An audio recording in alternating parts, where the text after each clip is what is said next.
ngir seetal seeni loxo jëfandiku leen gel main Valda Afrique moo leen di may Sud Nutrition.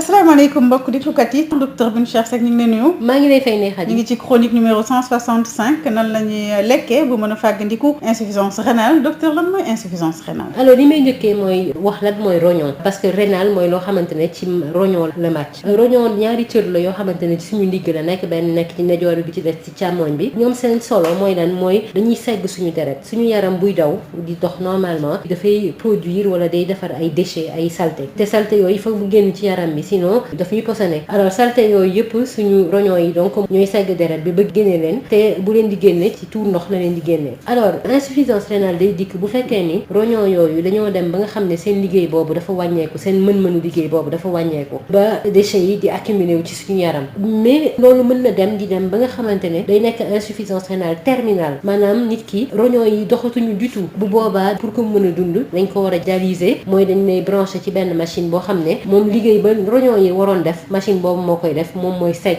deret bi alors nag mu nekk feebar bu tar feebar bu metti boo xamante ne nit ki de toute façon machine boobu bu ko amul moom daf fay jaar rek ñàkk bakkanam. en général lan mooy indi insuffisance rénale. alors insuffisance rénale d'abord nañu wax ne ni fii Sénégal li muy lawee dafa jéggi dayoo jaaxal na médecin yu bari jaaxal na scientifique yu bari parce que fi mu nekk chaque année ñu gis ne ni ñi am insuffisance rénale dafay yokku alors li koy gën a indi ci ñun mooy diabète ak hypertension artérielle te ñoo ñaari feebar yooyu yëpp mën nañu wax ne li bokk ci li koy indi mooy lekkin bu baaxul alimentation bu déséquilibrée donc alimentation bi daal bu lekkin bi am na ci solo loolu. docteur ndax mën nañu wàññi suñu risque am insuffisance rénale su fekkente ne bàyyi nañu xel ni ñuy lekkee. alors man am naa juróom-benni ponk juróom-benni tegtal yu may joxe bi may njëkkee mooy lu ñu mën a wàññi ci xorom ñu wàññi ko te loolu waxtaan nañ ci ay yoon alors ni ñuy wàññee xorom ci suñu li ñu lekk mooy lekk yoo xam ne ñoo ko toggal suñu bopp donc des aliments frais au lieu que ñu dem di jël ay ñam yoo xamante ne dañ ko togg ba pare wala ci supermarché bi dañ koy jëndee nañu bàyyi bouillon cube yi ak saf-safal yi xorom kese la ñuy utiliser suñuy nokkasu bopp yoo xam ne suñuy herbe ak épices yoo xam ne amul xorom nañu bàyyi xel ni xorom buñ ko ràññee ci togg rek c'est que xorom bi ëpp na xorom dafa doon loo xam ne day génne caf kaw ñam yi mais kenn waru ko ràññee ci togg bi donc nañu bàyyi xel ci loolu et puis li bi wujj mooy nit ki suy lekk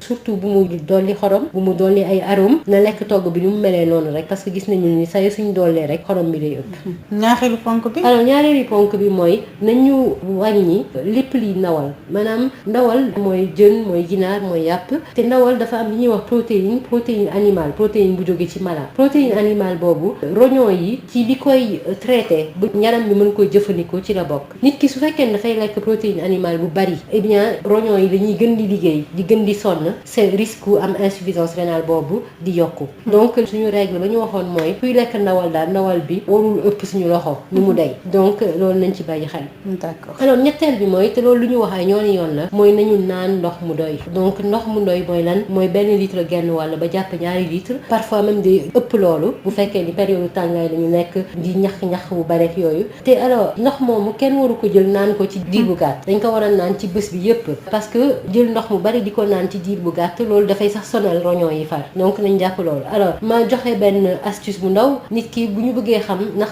li ñuy naan ci ndox doy na dañuy xool rek suñu couleur tuur ndox mi bu fekkee ni dafa jaune ñu xam ne ni suñu naan ndox doyul nañ naan lu gën a bari su fekkee def na nag clair na ñu xam ne doy na alors ñeenteel bi mooy nañu wàññi lépp li xeetu ay plante ak ay herbe yu naan yii dafa baax ci suñu wér-gu-yaram ma joxe rek yenn misaal muy nebedaay muy ay curcuma muy ay cannelle damay wax ne at bu nekk am bu ci xew boo xamante ne nit ñi dañ koy jël di ko jëfandikoo lu baree bari et pourtant xamuñu yooyu gàllankoor yi mu mën a indi suñu yaram buñ ciy lekk lu bari donc nañ def attention bu baax ci yooyu te ñu lekkee ko niñ ko censé lekkee mu nekk ay herbe yu ñuy dolli par tuuti ci suñu ñam. juróomeel bi mooy nañu wàññi pour ñi nga xam ne dañuy jëfandikoo sàngara dañ ko war a jëfandikoo ak modération maanaam mu néew ci suñu alimentation ci li ñuy lekk warul weesu benn verre ci bés bi wala buñ ko mën mënee bàyyi sax moo gën parce que de toute façon amul lu baax vraiment lu muy indi ci suñu yaram te baaxul ci roñoo yi.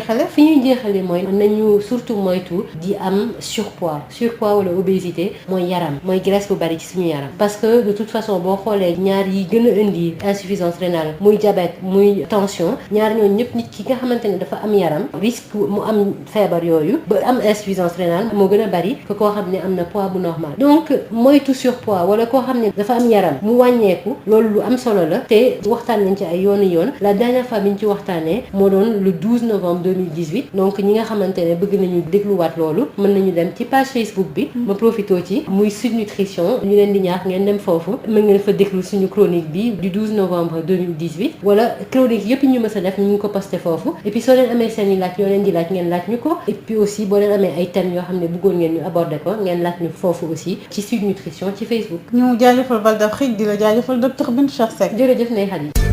ngir seetal seeni loxo jëfandiku leen gel main Valda Val d'Afrique moo leen doon may Sud Nutrition.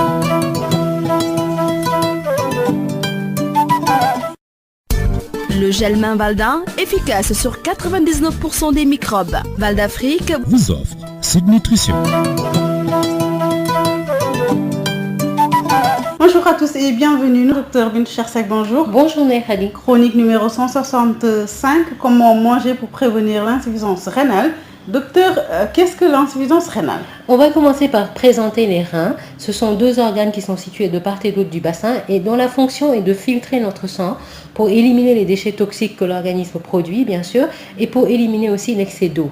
Alors, cette élimination se fait à travers l'urine et on parle d'insuffisance rénale chronique lorsque progressivement, petit à petit et de manière irréversible, donc on ne peut pas revenir dessus, les reins perdent leur capacité de filtration et il y a une accumulation de déchets et de fluides dans l'organisme. Alors lorsque les reins ne filtrent plus du tout le sang, là on parle d'insuffisance rénale terminale et là la personne doit être dialysée, c'est-à-dire que plusieurs fois par semaine on la branche à une machine qui filtre le sang à la place des reins et si la dialyse ne se fait pas, eh bien cette personne va tout simplement mourir malheureusement. Et quelles sont les causes de l'insuffisance rénale? Alors déjà il faut savoir que le nombre de Sénégalais qui souffrent d'insuffisance rénale augmente très rapidement chaque année et c'est très préoccupant. Les principales causes de l'insuffisance rénale sont le diabète et l'hypertension artérielle. Donc on peut dire que la qualité de notre alimentation est un déterminant majeur aussi de la fonction rénale. Mais j'aimerais aussi ajouter que les scientifiques pensent que la prise de médicaments, disons traditionnels, aussi est un facteur majeur dans l'incidence de l'insuffisance rénale. Docteur, peut-on réduire le risque d'avoir une insuffisance rénale en faisant attention à ce qu'on mange? Absolument. Encore une fois, manger équilibré, faire les bons choix,